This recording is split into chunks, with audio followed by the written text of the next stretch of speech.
Ingrid, 26 years old, and for many years my parents told every employer in town that I was a thief. For 2 years I couldn't get hired anywhere in my town. Not because I lacked qualifications. I graduated with a 3.9 GPA in accounting. I had glowing recommendations from professors. But none of that mattered, because my parents told every employer in town that I was a thief. My father said, "Maybe now you'll learn to respect us." He thought he'd broken me. He thought 2 years of rejection, 2 years of watching me scrub hotel toilets while he left, would bring me crawling back. He didn't know about the envelope. He didn't know what my grandmother had done 15 years ago, or why the CEO of Mercer Holdings was waiting for me. Before I continue, if you find this story worth hearing, please take a moment to like and subscribe, but only if you genuinely connect with what I'm sharing. And drop a comment telling me where you're watching from and what time it is there. I'd love to know. Now, let me take you back 2 years, to the day I discovered what my own parents had done to me. The Thornton family looked perfect from the outside. My father, Gerald Thornton, owned the largest construction company in our county. Our 2-story colonial sat on 3 acres, with a garage that held his Mercedes, my mother's Lexus, and my brother Marcus's BMW, a graduation gift for finishing business school. My mother, Diane, played the role of the devoted wife. Wedgwood china for Sunday dinners, fresh flowers from the farmer's market every week, a smile that never cracked in public, and Marcus, 4 years older, the golden child, the heir apparent. He'd been groomed to take over Dad's company since he could hold a hammer. Everything he touched turned to opportunity. Everything I touched was questioned. Growing up, I learned early that daughters had a different place in the Thornton household. When Marcus wanted to study abroad in London, Dad wrote the check without blinking. When I asked about the same program 2 years later, he laughed. "What for? You'll get married eventually. Save me the money." I went to the state university 40 minutes away, lived at home, commuted. At family dinners, the conversation always orbited around Marcus, his projects, his promotions, his future. I sat at the end of the table, passing dishes and clearing plates, while Dad carved the roast and dispensed wisdom to his son. "A man builds his legacy through his work," Dad would say, pointing his fork at Marcus. "Remember that." He never pointed that fork at me. When I was 16, I overheard him telling my mother something I've never forgotten. They were in the kitchen, voices low, and I'd paused outside the door. "Daughters don't need to achieve," he said. "They need to learn how to keep a home. Ingrid will marry well. That's her job." I stood there in the hallway, frozen. That was the first time I understood. In my father's eyes, I wasn't a person with dreams. I was an asset to be managed. The summer before college, my parents gave me a credit card. "For necessities," Mom said, sliding the slim plastic across the kitchen table. "Books, supplies, whatever you need for school." Dad nodded from behind his newspaper. "Don't go crazy. But you're covered." I was 18, eager to prove I could be responsible. I used the card exactly as intended: textbooks for my accounting courses, a second-hand laptop from the campus tech say, notebooks, calculators. Nothing frivolous. The total over 3 months came to $1,200. When the statement arrived, Dad exploded. I remember the dining room, the chandelier above us, the way Mom's face went pale as Dad slammed the paper on the table. $1,200? He was standing now, veins visible in his neck. "Who gave you permission to spend this much?" "He did," I said, my voice smaller than I wanted it to be. "He said it was for school supplies." "I said necessities, not a shopping spree." "Gerald," Mom murmured. "The books were expensive this semester." "Stay out of this, Diane."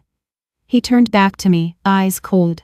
"You'll pay back every cent, every single cent. Or you can find somewhere else to live." I worked 2 part-time jobs for 8 months, campus library and weekend shifts at a coffee shop. I paid back every dollar, kept every receipt, documented every payment. The debt wasn't the only cost. Working 25 hours a week meant I couldn't take full course loads. I had to stretch my degree over 6 years instead of 4. 2 extra years of tuition Dad refused to help with, 2 extra years of commuting from home, 2 extra years of being reminded I was a burden. I thought it was over. I thought he'd forget. But my father had a long memory, and he knew how to weaponize it. Mom found me crying in my room that night. She sat on the edge of my bed, stroked my hair, and said, "Your father just wants to teach you the value of money. He loves you. Don't be angry." I wanted to believe her. That was my mistake. The only person who ever made me feel like I mattered was my grandmother. Margaret Hayes wasn't soft. She'd built a chain of furniture stores from nothing. Started with a single showroom in 1972, expanded to 11 locations across the state, then sold the whole operation when she turned 65, and retired with enough money to never worry again.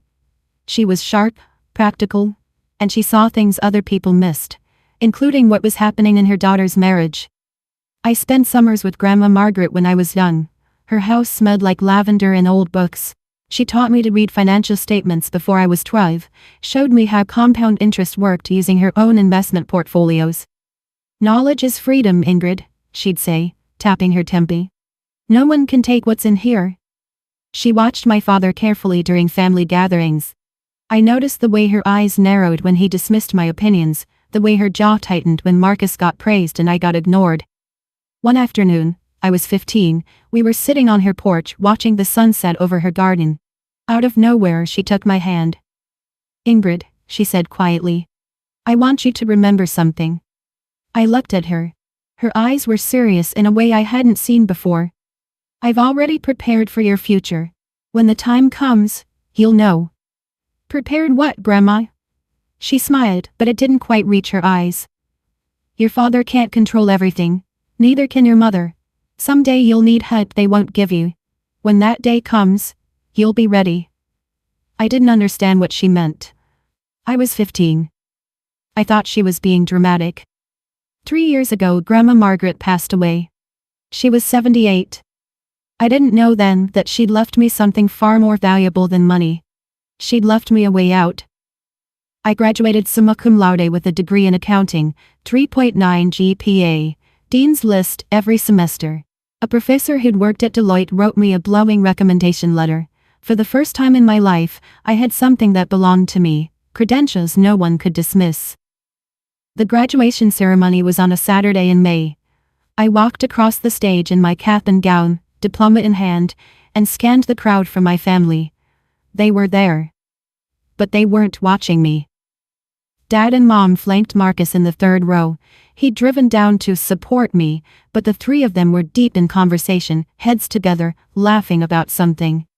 When my name was called, only Grandma's empty seat in my heart acknowledged the moment. Afterward, Dad found me outside the auditorium. "Nice job," he said, in the tone he used for the mailman. "Listen, I've got a proposition. Come work at the company. We need someone to handle the books." My heart lifted for a second. Maybe he finally saw my value. "The position is unpaid for the first year," he continued. "Consider it an apprenticeship. You'll live at home, help your mother, learn the business. In a few years when Marcus takes over, you'll be useful." Unpaid, living at home. Useful to my brother. I took a breath. "I appreciate the offer, Dad, but I'd like to try finding work on my own first. Get some outside experience." His face didn't change, but something behind his eyes went cold. "Fine," he said softly. "Try it your way." He turned and walked back to the car, where Mom and Marcus were waiting. None of them looked back. I stood alone in the parking lot, still holding my diploma, and told myself I'd made the right choice. I had no idea that his silence was a declaration of war. The rejection letters started coming within weeks. First, the accounting firm downtown, Miller & Associates. I'd interviewed beautifully. The hiring manager had smiled, shaken my hand, said they'd be in touch soon. 2 days later, "We've decided to go with another candidate." I applied to the regional bank next, same thing. Great interview, warm reception, then silence followed by a formed email, then the insurance company, the property management firm, the medical billing office, the credit union, 15 applications, 15 interviews, 15 rejections. I started doubting myself. Maybe my resume wasn't strong enough, maybe I'd said something wrong, maybe I was overestimating my abilities. I spent nights revising my cover letters, practicing interview answers in the mirror, reading career advice blogs until my eyes burned. Nothing changed. One afternoon, I walked into Patterson Financial Services for what felt like my 20th interview. The HR manager, a woman in her 50s with kind eyes, listened to my answers, nodded along, and then paused. She looked at me for a long moment. Something shifted in her expression. "Miss Thornton," she said slowly, "I'm going to tell you something I probably shouldn't." My stomach tightened. "You seem like a lovely young woman. Qualified, professional." She hesitated. "But I think you should talk to your father." "My father? Why?" She pressed her lips together, clearly uncomfortably. "I can't say more than that. Just ask him. Ask him why no one in this town will hire you." She stood, signaling the interview was over. I drove home with my hands shaking on the wheel. A cold certainty was forming in my chest, something I didn't want to believe. But I had to know. That night I confronted my father, and what he told me changed everything. I found him in his study, sitting behind the mahogany desk he'd imported from England. A glass of scotch sweated on a leather coaster beside him. "Dad, I need to talk to you." He didn't look up from his papers. "Make it quick." "Why can't I get a job?" That made him look up. A small smile played at the corner of his mouth, and in that moment, I knew. "You called them," I whispered. "You called all of them." He leaned back in his chair, swirling his scotch. "I told them the truth." "What truth?" "That you're a thief." He said it casually, like he was discussing the weather. "That you stole $1,200 from your own family, that you can't be trusted with money." The floor seemed to tilt beneath me. I paid that back, every cent. You know I paid that back." "Did you?" He shrugged. "That's not how I remember it." "Dad," my voice cracked. "Those were textbooks. You said I could." "What I remember," he interrupted, "is my daughter stealing from me. And I think potential employers deserve to know what kind of person they'd be hiring." My mother appeared in the doorway, twisting her hands. Something flickered across her face. Guilt, maybe, or the ghost of the woman she used to be before 30 years with Gerald wore her down. "Gerald, maybe we should—" "Diane, this is between me and Ingrid." She flinched. For a split second her eyes met mine and I saw it. She knew this was wrong. She knew. But she looked away, retreating into silence like she always did. That hurt almost more than Dad's cruelty. He was a monster. She was a witness who chose not to see. I stared at him, tears burning behind my eyes. Why? Why would he do this to me? He stood slowly, walked around the desk and stopped in front of me, close enough that I could smell the scotch on his breath. "Because you needed to learn respect," he said quietly. "You turned down my offer. You thought you could make it without this family. Without me." He smiled. "Maybe now you understand. You can't." "Come home," Mom said softly from the doorway. "Work for your father. This can all go away." I looked between them, my mother's pleading face, my father's cold satisfaction. And I understood. This wasn't about respect. This was about control. In a small town, gossip travels faster than truth. Within weeks, I felt the shift everywhere I went.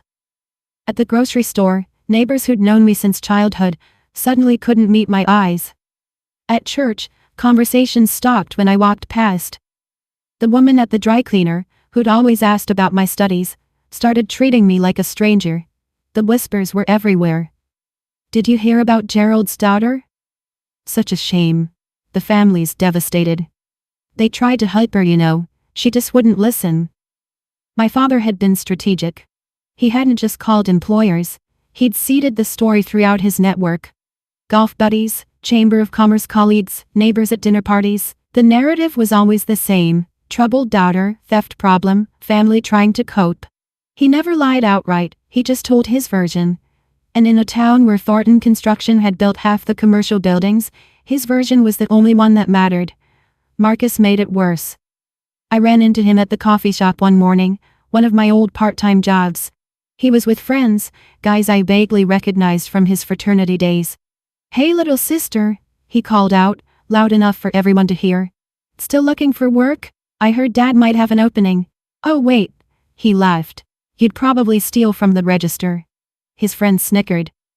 I left my coffee on the counter and walked out, face burning. At home that night, I looked at my bank account. $3,000 in savings. Rent was due in 2 weeks on my tiny studio apartment. I had maybe 2 months before I'd be completely broke.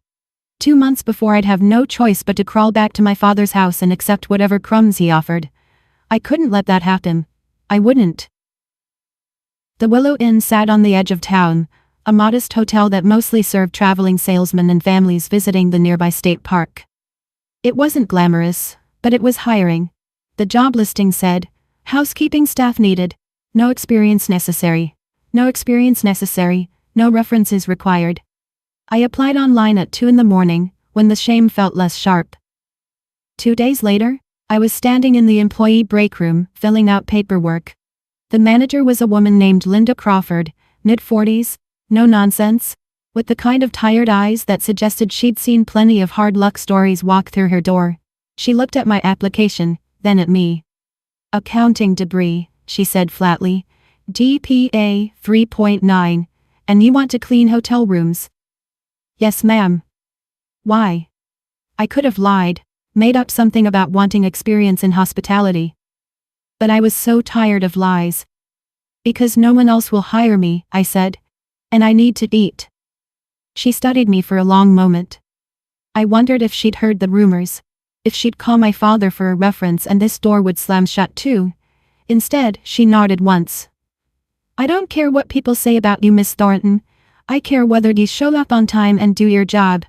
She slid a uniform across the desk, pale blue polyester, the kind that wrinkles if you look at it wrong. Shift starts at 6 a.m., don't be late. I took the uniform with hands that weren't quite steady. Thank you, I managed. You won't regret this. She almost smiled. We'll see. Minimum wage, night shifts, scrubbing toilets and changing sheets, while people who used to respect me pretended not to see me in the hallways. But it was work. It was surviving, and my father couldn't touch it. 6 months into my housekeeping job, my family decided to have dinner at the Willow Inn. I don't believe in coincidences anymore. It was a Friday evening. I was pushing my supply cart down the service corridor when I heard a familiar laugh. My father's booming, self-satisfied bark that I'd learned to dread. I froze. Pressed myself against the wall, peeked around the corner. There they were, Dean seated in the hotel restaurant, Dad in his charcoal Tom Ford suit, Mom in pearls, Marcus checking his phone, bored already. The hostess was leading them to a window table, right in my sight line. I should have stayed hidden. I should have switched floors, asked another housekeeper to cover. But before I could move, my father's eyes found me. The cart, the uniform, the yellow rubber gloves on my hands. His face split into the widest grin I'd ever seen. Well, well. He nudged my mother, pointed directly at me. Diane, look, our daughter found her calling. Mom's face flickered, shame maybe, or something else I couldn't read. Marcus just laughed. Hey, Ingrid, my brother called across the restaurant, loud enough for every guest to hear. Missed a spot in room 204. Several diners turned to look. Some recognized me. I saw the whispers start. I stood there in my wrinkled polyester uniform, holding a toilet brush, while my family watched from their white tablecloth table with their crystal water glasses and their Rolex watches. My father raised his wine glass toward me in a mock toast. Maybe now, he said, just loud enough to carry, you'll finally learn to respect us. I didn't cry. I didn't run. I just turned around and pushed my cart back down the corridor, but something hardened inside me that night. I remembered what Grandma had said. When the time comes, you'll know. When, I wondered. When? 3 weeks after the restaurant incident, I was cleaning out a box of old things from my closet, trying to sell whatever I could to make rent. When I found my old phone. The screen was cracked, battery dead.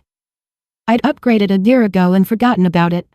For some reason, I plugged it in. The phone buzzed to life, and notifications flooded the screen. Old texts from college friends I'd lost touch with. Spam emails. And one voicemail. From 3 years ago. Right after Grandma died. I pressed play, heart suddenly pounding. Miss Thornton, this is Walter Henderson from Henderson & Associates Law Firm. The voice was professionally measured. I'm calling regarding the estate of Margaret Hayes. There are some documents pertaining to her will that require your attention. Please contact our office at your earliest convenience. The message ended. 2 years. I'd missed this call 2 years ago. I remembered that time. The fog of grief after Grandma's funeral. I hadn't been checking messages. I'd assumed her estate was straightforward. Dad had told us she'd left everything to charity, with small gifts for each grandchild. Nothing significant, he'd said dismissively. Your grandmother was always sentimental. I'd believed him. I grabbed my current phone and dialed the law firm. A receptionist answered. Henderson and Associates, how may I direct your call? I'm trying to reach Walter Henderson. He contacted me about my grandmother's estate. Margaret Hayes? A pause. I'm sorry, Mr. Henderson retired last year due to health issues. His cases were transferred to various attorneys. Another pause, keyboard clicking. I see a note here that Mr. Henderson attempted to reach you multiple times. The file indicates the calls went unanswered and your father, Gerald Thornton, eventually contacted the office and said you weren't interested in pursuing the matter. My blood ran cold. My father said what? I'm just reading the notes, ma'am. It says family representative confirmed beneficiary declined further contact. Dad had intercepted it. He'd told them I wasn't interested. Can you tell me where the case was transferred? I need to check our records. Can you leave your number? Transferred where? To whom? I need to check our records. Can you leave your number? I gave her my information, but something told me I wouldn't hear back. The trail had gone cold. But now I knew. There was something in Grandma's estate that Dad hadn't told me about. Something he didn't want me to find. A month later, my father called. I almost didn't answer, but something, maybe desperation, maybe hope that things could still change, made me pick up. Ingrid. His voice was warm, too warm. How are you? Fine, Dad. Listen, I've been thinking. This has gone on long enough. Your mother misses you. I miss you. He paused. Come home. I stared at the water stain on my ceiling, the one I couldn't afford to fix. Come home and do what? Work at the company. We need help with bookkeeping. I'll pay you. Not much at first, but something. You'll live with us, save money, get back on your feet. It sounded almost reasonable. Almost. And the job hunting? The things you told everyone about me? Water under the bridge. Come home and I'll make some calls, clear things up. And if I don't? His tone shifted. The warmth drained out like someone had pulled a plug. Then you can keep scrubbing toilets until you wise up. Your choice. I closed my eyes. I need to think about it. Don't think too long. This offer won't last forever. He hung up. That night my mother called separately. Her voice soft, pleading. Please, Ingrid. Just come home. Stop being stubborn. Your father only wants what's best for you. Does he, Mom? Or does he just want to control me? That's unfair. He's your father. He loves you in his own way. His way is destroying my life. Silence. Then quietly. You're making this harder than it needs to be. I hung up without saying goodbye. Marcus texted an hour later. Just give up already, sis. You're embarrassing yourself and us. I didn't respond. Instead, I opened my laptop and started applying to jobs outside our town. Far outside. Places where the Thornton name meant nothing. I had to escape. 2 weeks later, I learned exactly what my father had planned for me. I was working the late shift at the Willow Inn, restocking supplies in the second-floor closet, when voices drifted from the restaurant below. The ventilation ducts carried sound in strange ways, a design flaw I'd learned to ignore. But then I heard my father's name. And then I heard mine. I crept closer to the vent, pressing my ear against the metal grate. Tell you, Richard, it's perfect timing. Dad's voice, jovial, confident. Your son's looking to settle down, my daughter needs stability. Merge the families, merge the businesses. Thornton Construction and Palmer Plumbing. We'd dominate the county. A second voice, older, gruff. She's the one he's been causing trouble? The theft thing? That's handed. She's almost ready to come home. Another few months of this, Dad laughed. And she'll agree to anything. Including meeting your boy. My blood turned to ice. So what? An arranged marriage? I prefer strategic alliance. But less, she'll do what she's told. By the time I'm done, She won't have any other options. The other man chuckled. Gerald, you're a piece of work. All right, let's talk numbers. Their conversations shifted to business details. I didn't hear any of it. I slid down the wall until I was sitting on the floor of the supply closet, surrounded by toilet paper and bleach, my heart hammering against my ribs. He wasn't just trying to control me. He was planning to sell me. A business arrangement. A merger sealed with his daughter's future. I thought about Grandma Margaret. Her warning. Her promise that she'd prepared something. I didn't know what she'd left me or how to find it. But I knew one thing with absolute certainty. I could not stay in this town. No matter what it cost me. I started applying to companies in cities I'd never visited. Places where my father's influence couldn't reach. Chicago, Denver, Atlanta. Anywhere far enough that a small-town construction company owner's gossip wouldn't matter. The rejections piled up. Some companies wanted references I couldn't provide. Others questioned the 2-year gap in my employment history. How do you explain, my father sabotaged my career because I wouldn't be his unpaid servant? I tried honesty a few times. It never went well. That sounds like a complicated family situation, one HR manager said diplomatically, which was corporate speak for we don't want your drama. After weeks of nothing, I'd almost given up hope. Then the email arrived. Subject. Interview. Invitation. Mercer Holdings. I had to read it 3 times before I believed it was real. Dear Miss Thornton, we have reviewed your application and would like to invite you for an in-person interview at our headquarters. Please note that this interview will be conducted by our CEO, Mr. Daniel Mercer, personally. This is an unusual request, but Mr. Mercer has expressed specific interest in meeting with you. Please confirm your availability. Mercer Holdings. I'd applied on a whim. They were the largest financial firm in 3 states, way above my experience level. I'd never expected a response. And the CEO wanted to meet me personally? That didn't make sense. CEOs didn't interview entry-level accountants. I almost deleted the email, convinced it was spam or some cruel joke. But something made me pause. Grandma's voice in my head. When the time comes, you'll know. I hit reply before I could talk myself out of it. Dear Sir or Madam, I am available at your earliest convenience. 2 days later, I was on a bus to the city, wearing a second-hand navy suit I'd found at Goodwill, with $47 in my pocket and no idea what was waiting for me. The night before my interview, I stayed in a budget motel near the bus station. The room smelled like industrial cleaner and old cigarettes. The mattress sagged in the middle. But it was clean. And it was mine. And tomorrow might change everything. I hung my Goodwill suit in the bathroom, letting the steam from the shower work out the wrinkles. I polished my only pair of heels, black, scuffed at the toes, but presentable if no one looked too close. I practiced interview answers until midnight. Tell me about yourself. I graduated summa cum laude with a degree in accounting. I'm detail-oriented, hardworking, and eager to contribute to a team that values integrity. Why do you want to work at Mercer Holdings? Your company's reputation for ethical financial practices aligns with my personal values. I want to grow with an organization that does things right. Why the 2-year gap in your employment? That one I practiced 10 different ways. None of them felt right. Linda, my manager at the hotel, had given me the day off without question. Go get your life back, she'd said, pressing a crumpled $20 bill into my hand. You don't belong here, Ingrid. You never did. I'd cried in the break room. She'd pretended not to notice. As I lay in that motel bed, staring at the water-stained ceiling, I thought about Grandma, about her promise, about the lawyer's call I'd missed.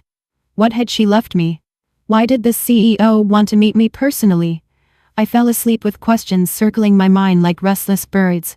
In the morning I put on my second-hand suit, took a deep breath, and walked toward whatever was waiting. I didn't know it yet, but Grandma was about to keep her promise. Before I tell you what happened at Mercer Holdings, I want to ask you something. Have you ever been betrayed by the people who were supposed to protect you? If this story is bringing up memories for you, I'd love to hear about it in the comments. And if you want to know what was in that envelope, the one my grandmother left 15 years ago, keep watching. Don't forget to subscribe so you don't miss what comes next. The morning of my interview, my phone rang. I was walking toward the Mercer Holdings building, a gleaming tower of glass and steel that made me feel very small in my Goodwill suit. When I saw the caller ID. Dad. My thumb hovered over the ignore button. But something made me answer. Ingrid. His voice was flat. Cold. I hear you have an interview today. My stomach dropped. How do you know that? Marcus follows your little social media accounts, very careless of you, tagging your location at the bus station, buying a ticket to the city. He did some digging, figured out which companies you'd applied to. I'd made one post, one cautiously optimistic Instagram story about new beginnings. I hadn't mentioned Mercer Holdings by name, but I'd tagged the bus station. Marcus must have checked which financial firms were in that city, cross-referenced with job postings. Stupid. So stupid. It doesn't matter, Dad, this is none of your...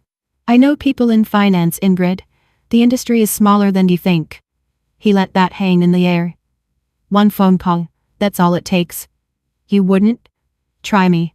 Or better yet, come home now and stop this foolishness. Last chance. I was standing on the sidewalk, 50 feet from the building that might save my life, and my father was trying to burn it down from 300 miles away. My phone buzzed. A text from Marcus. You're done, sis. Dad already called them. Enjoy the bus ride home. My hands were shaking so badly I almost dropped the phone. I looked up at the Mercer Holdings tower. 26 floors of glass reflecting the morning sun. Maybe he'd already poisoned this well too. Maybe I was walking into another rejection. Another door slammed in my face. But I'd come too far to turn back. I silenced my phone, straightened my second-hand suit, and walked through the front door. Whatever was waiting for me, I'd face it standing up. The lobby of Mercer Holdings was everything my life wasn't. Marble floors polished to a mirror shine. A 3-story atrium with modern art installations suspended from cables. Men and women in designer suits crossing purposefully toward elevators, their heels clicking in sharp rhythms. I approached the reception desk, acutely aware of my scuffed shoes and second-hand blazer. Ingrid Thornton, I have an interview. The receptionist, blonde, immaculate, wearing a silk blouse that probably cost more than my monthly rent, typed something into her computer. Then she looked up with an expression I couldn't read. Yes, Miss Thornton, you're expected. A pause. Mr. Mercer will see you personally in his office. 26th floor. The CEO's office? That's correct. She handed me a visitor badge. Take the private elevator on your left. His assistant will meet you. I walked toward the elevator in a daze. This didn't make sense. CEOs didn't conduct entry-level interviews. There had to be a mistake. Or my father's call had worked, and this was some elaborate humiliation I couldn't see coming. The elevator rose silently, 26 floors in what felt like seconds. The doors opened onto a reception area that screamed money. Original artwork on the walls, furniture that looked handcrafted, floor-to-ceiling windows with a view of the city that made my breath catch. An assistant in a charcoal dress approached. Miss Thornton, Mr. Mercer is waiting. She led me down a hallway lined with photographs, the history of the company I guessed, and stopped at a heavy oak door. Go right in, she said, and something in her voice sounded almost kind. He's been expecting you for a long time. Expecting me? I pushed open the door, and everything I thought I knew about my life fell apart. Daniel Mercer was standing by the window when I entered. He was older than I expected, early 50s, silver at his temples, the kind of face that belonged on the cover of financial magazines. His suit was impeccable. His office was the size of my entire apartment, but what struck me most was his expression. He wasn't looking at me like a job candidate. He was looking at me like he'd been waiting for this moment for years. Miss Thornton. His voice was warm. Please, sit down. I sat in the leather chair across from his desk, my heart hammering. Mr. Mercer, I'm not sure why. He held up a hand. Before we begin, I need to give you something. He walked to a safe built into the wall, a vintage Mosler, polished brass, and entered a combination. This should explain everything. He pulled out a yellowed envelope. I couldn't move. The envelope was thick, sealed with wax that had aged to amber. On the front, in handwriting I would recognize anywhere, were the words, only to be opened when Margaret Hayes has passed away and her granddaughter Ingrid Thornton comes for an interview at Mercer Holdings. The date beneath it, 15 years ago. I was 11 when she wrote this. Your grandmother, Daniel said softly, placing it in my trembling hands. Was the first person who ever believed in me. 20 years ago, I was nobody. A kid with a business plan and no money. Margaret Hayes wrote me a check for $200,000 when every bank in the state had said no. She made me promise one thing, he continued. She said, someday a young woman named Ingrid Thornton will need a job. She might apply to your company. When she does, and she will, give her this envelope. I set up a flag in our HR system, 15 years ago. Your name, your social security number. The moment your application came through, I was notified. 15 years. He'd been waiting 15 years for an application that might never come. Tears were blurring my vision. She told me, someday my granddaughter will need a safe place. When she comes to you, and she will, give her this. I didn't understand then. He paused. I understand now. Grandma, I whispered, staring at the envelope. She'd known. 15 years ago she'd known. My hands wouldn't stop shaking as I broke the wax seal. Daniel stepped back, giving me space. The office was silent except for the soft rustle of old paper. Inside were 3 items. First, a letter, handwritten on cream-colored stationery. Grandma's elegant script flowing across the pages. Second, a certificate. Official, notarized, bearing the Mercer Holdings logo and a date from 20 years ago. I scanned the text and felt the room tilt. Certificate of stock ownership, Ingrid Marie Thornton. Shares, 8% founding stake. Mercer Holdings, LLC. I read it twice. 3 times. I don't understand, I whispered. Daniel pulled up a chair beside me. When your grandmother invested in my company, she didn't want the shares in her name. She put them in trust for you, her then 6-year-old granddaughter. Legally, irrevocably, yours. But why didn't anyone tell me? The trust was structured to remain silent until either Margaret passed away, or you came to this company seeking employment, whichever came first. She designed it that way. He paused. She wanted to make sure no one could take it from you, not even your father. The third item, a small leather journal, its pages yellowed and soft with age. I opened it. Inside were notes, dates and observations spanning decades. October 1998. Gerald screamed at Diane about household spending. Diane cried for 2 hours. March 2002. Gerald refused to pay for Ingrid's piano lessons, called them a waste of money for a girl. June 2008. Gerald forbade Ingrid from applying to out-of-state colleges. Women don't need fancy degrees. Page after page, she'd been watching, documenting, preparing. Your grandmother knew, Daniel said quietly, exactly what kind of man your father is. She couldn't stop him directly. So she built you an escape route. I was crying now. Couldn't stop. She'd loved me this much. Daniel offered me a glass of water and stepped outside to give me privacy. I sat alone in his office, holding my grandmother's letter like it was made of glass. My dearest Ingrid, if you're reading this, then I've left this world and you found your way here. I'm sorry I couldn't be there to give you this myself. I want you to understand why I did what I did. I watched your mother marry Gerald Thornton. I saw the signs from the beginning, the control, the cruelty disguised as discipline, the way he diminished everyone around him to feel powerful. I begged Diane to leave. She refused. She believed she could fix him. I couldn't save my daughter. But I swore I would save you. From the moment you were born, I saw something in you. A spark Gerald couldn't extinguish. You questioned him. He dreamed beyond his walls. And I knew with absolute certainty that one day he would try to break you for it. So I built you an insurance policy. Daniel Mercer was a young man with a vision when I invested in his company. I put those shares in your name because I knew that Gerald would one day try to trap you. And I wanted you to have a door he couldn't close. By now those shares are worth more than enough to build your own life. Use them wisely. Build something that belongs to you. And remember this, sweet girl. You don't owe anyone your obedience. Not even family. Especially not family that treats love like a leash.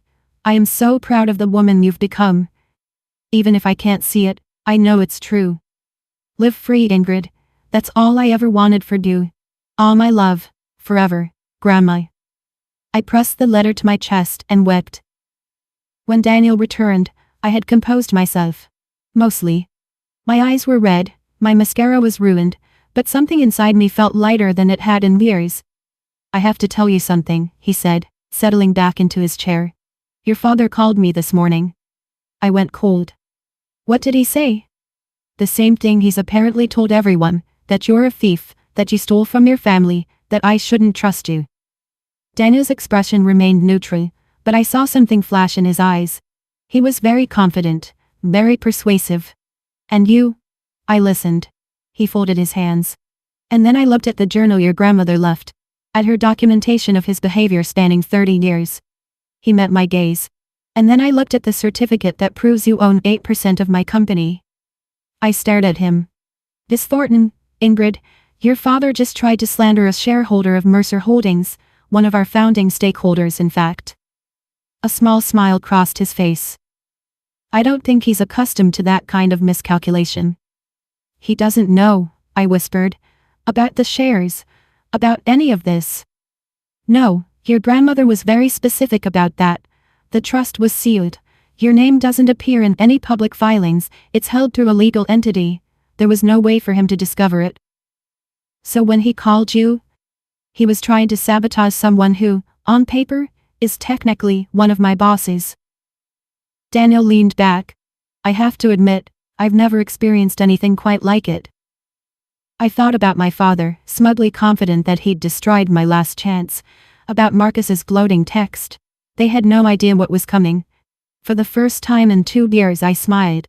Daniel leaned forward. There's something I'd like to propose. I wiped my eyes, still clutching Grandma's letter. I'm listening. Next week Mercer Holdings hosts its annual charity gala. It's our biggest event. Clients, investors, community leaders. He paused. Your father will be there. My stomach clenched. He's invited? He invited himself actually. He's been trying to network his way into contracts with us for months. Seems to think his construction company would make a good partner. Daniel's tone was dry. I've been politely declining. So, what are you proposing? I'd like to introduce you at the gala as our new senior financial analyst, a position you're more than qualified for, and as a founding shareholder of the company. He watched my face carefully. Your father will be in the room when he learns who you really are. I was quiet for a long moment. Part of me wanted to say yes immediately.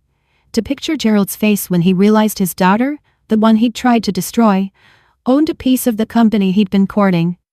But another part of me hesitated. I don't want revenge, I said slowly. I don't want to humiliate him just to see him suffer. That's not... I searched for the words. That's not who I want to be. Daniel nodded, unsurprised. Your grandmother said you'd say that. He smiled gently. This isn't about revenge, Ingrid. It's about truth. You've spent 2 years being called a thief, a failure, a disgrace. Your father controls that narrative because no one's challenged it. He stood, walked to the window. The gala isn't about hurting him, it's about standing in the light. Let people see who you really are, and let your father's lies collapse under their own weight. I thought about it, and then I said yes. Can you imagine what's going to happen at that gala? My father spent 2 years destroying my reputation, and he has no idea that my grandmother planned for this moment 15 years ago. If you're watching this and thinking of someone who needs to hear this story, someone stuck in a controlling family, someone who's been made to feel worthless, share this video with them. And comment, Team Ingrid, if you're still with me. I want to know who's here. The Grand Meridian Hotel looked like something from a movie. Crystal chandeliers dripped from 30-foot ceilings. A live jazz quartet played in the corner. Waiters in white gloves circulated with champagne and canapes.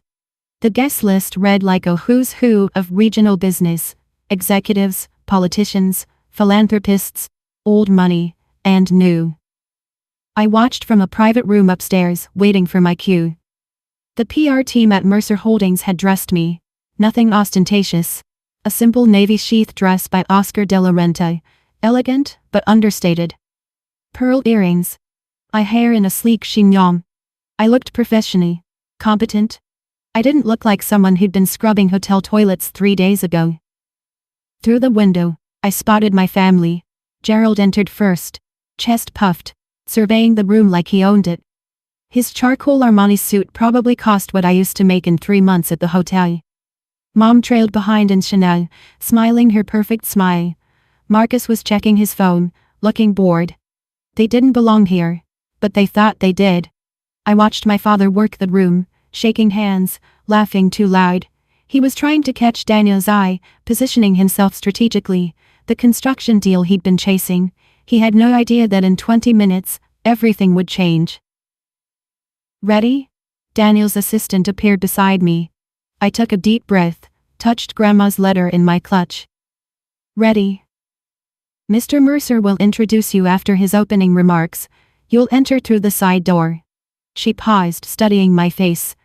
For what it's worth, everyone in this company knows what your father did, what he tried to do. And we're glad you're here. My throat tightened. Thank you. She nodded and disappeared. I stood alone, watching the crowd below, counting the minutes until I could finally stand in the truth. I couldn't hear the conversation from my vantage point, but I could see it unfold. Gerald had cornered Daniel near the bar. My father was leaning in, all practiced charm, gesturing broadly. Daniel stood with his hands clasped, expression neutral, occasionally nodding. Then another executive joined them, a woman I recognized from the company website. Rachel something, Chief Operations Officer. She asked Gerald something, he beamed, puffed up even more, and then, I could read the body language even from upstairs, he started talking about his family, his son, the heir, the perfect Marcus, and then his face shifted, something darker. He was talking about someone else now. Me. I saw Rachel's expression change, polite interest turning to confusion. She glanced at Daniel. Daniel said something back. Gerald laughed, the hollow, confident laugh of a man who thought he was winning. He was telling them about his troubled daughter. The thief. The disappointment. Rachel looked uncomfortable. She excused herself, moving away quickly. But Gerald kept talking to Daniel, kept spinning his story, kept building the narrative he'd crafted so carefully over 2 years. My mother stood nearby, nodding along, the perfect supportive wife. Marcus was at the bar flirting with someone's daughter, oblivious. This was my family. This was what they did. I felt the old shame rise in my chest. The familiar burn of being reduced, dismissed, defined by someone else's lies. But it was different now. Because now I had something they didn't know about. Now I had the truth. Miss Thornton? The assistant was back. Mr. Mercer is beginning his remarks. You'll be introduced in 5 minutes. I smoothed my dress, touched Grandma's letter one more time. 5 minutes until Gerald Thornton learned who his daughter really was. Daniel took the microphone as the crowd gathered. Good evening, everyone. Thank you for joining Mercer Holdings' annual charity gala. I couldn't hear most of his speech through the door, just fragments about community, philanthropy, gratitude for partnerships built over 20 years. Then his voice shifted. Before we continue, I'd like to introduce someone special. Someone who represents the values this company was built on: integrity, perseverance, and the courage to stand alone when necessary. The assistant touched my arm. That's your cue. I stepped through the side door and into the ballroom. 200 faces turned toward me. I walked steadily, head high, toward the small stage where Daniel waited. My heels clicked against the marble floor. The navy dress caught the light from the chandeliers. I didn't look at my father. Not yet. But I felt the moment he saw me. A sharp intake of breath somewhere to my left. A muttered curse. The crash of a champagne flute shattering. That was Marcus. I kept walking. Ladies and gentlemen, Daniel continued, his voice warm and clear. Please welcome Mercer Holdings' newest senior financial analyst, and someone very dear to this company's history, Miss Ingrid Thornton. Polite applause rippled through the crowd. I reached the stage. Daniel shook my hand, leaning close to murmur, "You're doing great." I turned to face the audience. And finally, I let myself look at my father. Gerald stood frozen near the bar, face white, mouth open. My mother had grabbed his arm, her knuckles bloodless. Marcus was staring at the broken glass at his feet like he didn't understand how it got there. I smiled. Not vindictive, not cruel, just calm. Thank you, I said into the microphone. It's an honor to be here. And then my father started moving toward me, face twisted with rage. Ingrid! My father's voice cut through the murmur of the crowd. He pushed past a waiter, nearly knocking a tray of champagne to the floor. What the hell do you think you're doing here? The room went quiet. 200 people watched Gerald Thornton storm toward the stage, his face mottled with fury. Security, he barked, looking around wildly. Someone get security. This woman shouldn't be here. Daniel stepped forward, his voice calm but carrying. Mr. Thornton, I'd suggest you lower your voice. You don't understand, Gerald sputtered, pointing at me. She's a thief. I told you this morning, she stole from her own family. She's not qualified to... Not qualified? Daniel's eyebrow rose.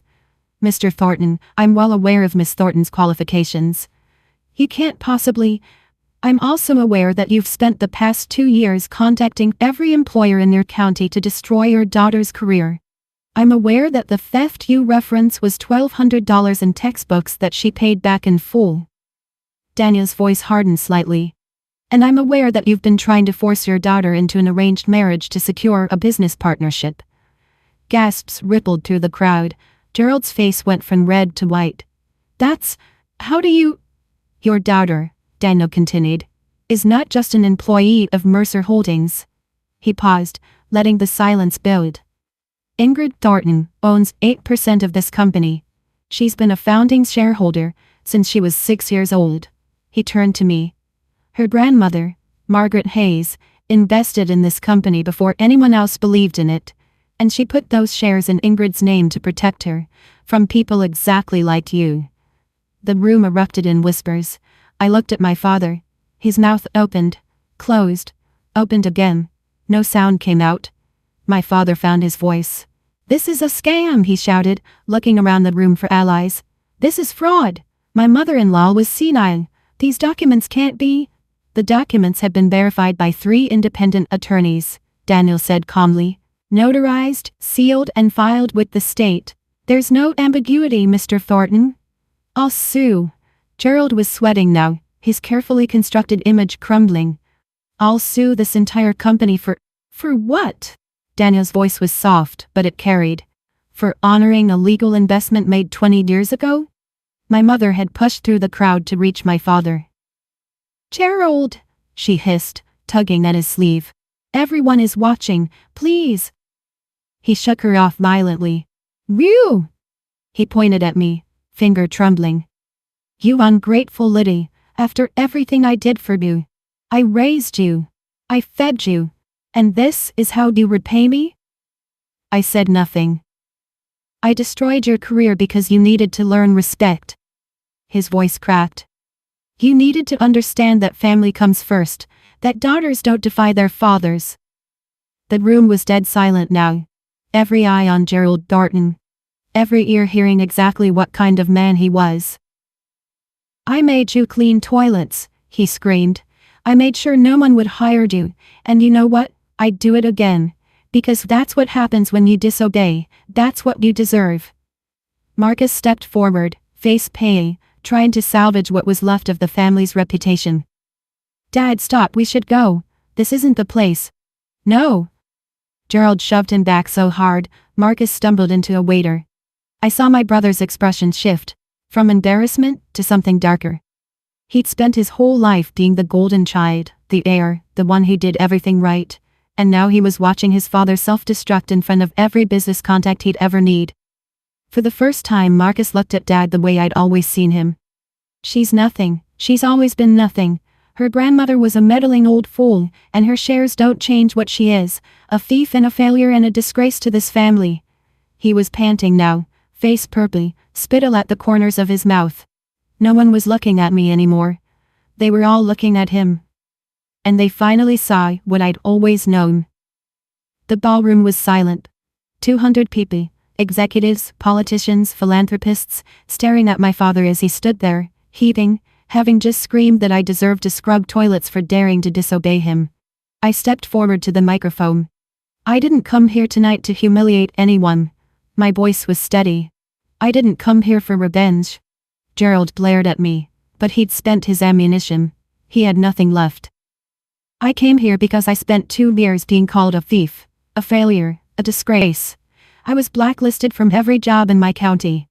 I was mocked for working the only job I could get. I was told that if I wanted to survive I had to surrender my freedom to a man who saw me as property. I looked at my father, not with anger, not with hatred, just clarity. The $1,200 my father calls theft was money he gave me to buy textbooks. I paid back every cent. I have every receipt. I paused. But even if I hadn't, even if I'd made a mistake, does that justify 2 years of sabotage?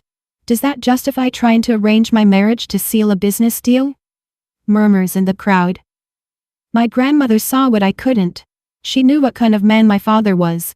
She couldn't save my mother, but she found a way to save me, not with magic, not with luck, with planning, with legal documents, with love that looked ahead. I turned back to Gerald. Dad, I don't hate you, but I'm done. I'm done seeking your approval. I'm done accepting your definition of my worth. My voice didn't waver. This is my boundary. I wish you well, but I will not let you control my life anymore. I stepped back from the microphone. The room erupted in applause. My family left the gala without another word. I watched them go. Dad storming toward the exit, face purple. Mom hurrying after him, head down. Marcus trailing behind, staring at his phone like he could disappear into it. No one stopped them. No one tried to make polite conversation. 200 people watched Gerald Thornton leave in silence. After they were gone, the room seemed to exhale. The jazz quartet started up again. Conversations resumed, quieter than before. Then something unexpected happened. A woman approached me, 50s, elegant, wearing a string of pearls that probably cost more than my old apartment. I recognized her from my job searches. HR director at Patterson Financial. The one who'd told me to talk to my father, Miss Thornton. Her voice was soft with shame. I owe you an apology, a significant one. It's all right. It's not. She pressed a business card into my hand. When you're ready, if you're ever ready, I'd like to discuss opportunities, real ones, without your father's interference. She moved away before I could respond. Then another person approached, then another. Business cards, handshakes, quiet apologies. I'm so sorry, I believed. If I'd known the truth. Your grandmother would be so proud. Daniel appeared at my side, a glass of sparkling water in his hand. How are you holding up? I don't know, I admitted. I think I'm still processing. He smiled gently. The shares, by the way. At current valuation, they're worth approximately $2.4 million. You'll want to meet with our legal team, but it's yours. Free and clear. 2.4 million. I couldn't even comprehend that number. Also, Daniel added, your new office will be ready Monday, if you're still interested in the analyst position. I laughed, a slightly hysterical sound. Yes, I said, I'm interested. 1 month later, my life looked completely different. I had a corner office on the 14th floor of Mercer Holdings. Not the biggest office, I was still junior in experience, but it had a window with a view of the city skyline, and my nameplate was on the door. I had an apartment. Small, but mine. A 1-bedroom in a building with a doorman and a gym I never used. Fresh flowers on the kitchen table because I could afford them now. I had colleagues who respected my work, a boss who valued my contributions, a career that belonged to me. The news about Gerald had spread through the business community like wildfire. 3 major contracts had been cancelled within weeks of the gala. Partners who didn't want to associate with a man who'd publicly admitted to sabotaging his own daughter. His company was still standing, but smaller. Diminished. Mom called once. Can you forgive us? She asked, voice small. Can we be a family again? I forgive you, Mom. And I meant it. The anger had faded into something quieter. But I'm not coming back. I can't live under those conditions again. She cried. I listened. When she hung up, I felt sad, but not guilty. Marcus texted an apology. Generic, probably drafted by a PR consultant. I responded with, thank you, and nothing else. Maybe someday we'd rebuild something. Maybe not. Gerald never reached out. I didn't expect him to. On a quiet Sunday afternoon, I drove to the cemetery, where Grandma Margaret was buried, brought her favorite flowers, yellow roses, and sat by her headstone. "You saved me," I said softly. "You saw it coming, and you saved me." The wind rustled through the trees. "I'll make you proud, Grandma. I promise." I sat there until the sun went down, feeling for the first time in years completely free. Sometimes I take out Grandma's letter and read it again. "Live free, Ingrid, that's all I ever wanted for you." She couldn't have known exactly how things would unfold. She couldn't have predicted the specific cruelties my father would deploy, or the exact moment I'd reach my breaking point. But she knew the shape of it. She knew the kind of man Gerald was, the kind of trap he'd try to build. And she spent years, quietly, secretly, constructing a door he couldn't lock. That's love. Not words, not promises, action. If I've learned anything from these past 2 years, it's this. The people who truly love you protect you, not by controlling you, but by giving you options, by building foundations you can stand on, by trusting you to find your own way. And second, boundaries aren't betrayal. I spent so long feeling guilty for wanting independence, for not being the obedient daughter my father demanded. I thought something was wrong with me. There wasn't. There never was. Setting boundaries with toxic family isn't cruelty. It's surviving. It's self-respect. It's the first step toward a life that belongs to you. Third, sometimes the help you need comes from unexpected places. A grandmother's foresight. A stranger's kindness. An opportunity you almost didn't take. Keep going. Even when it's dark, even when every door seems closed, somewhere, something is being prepared for you. I keep Grandma's letter in my wallet. The paper is soft now from handling, the crease is worn thin. Don't let anyone control you with money. Build something that belongs to you. I'm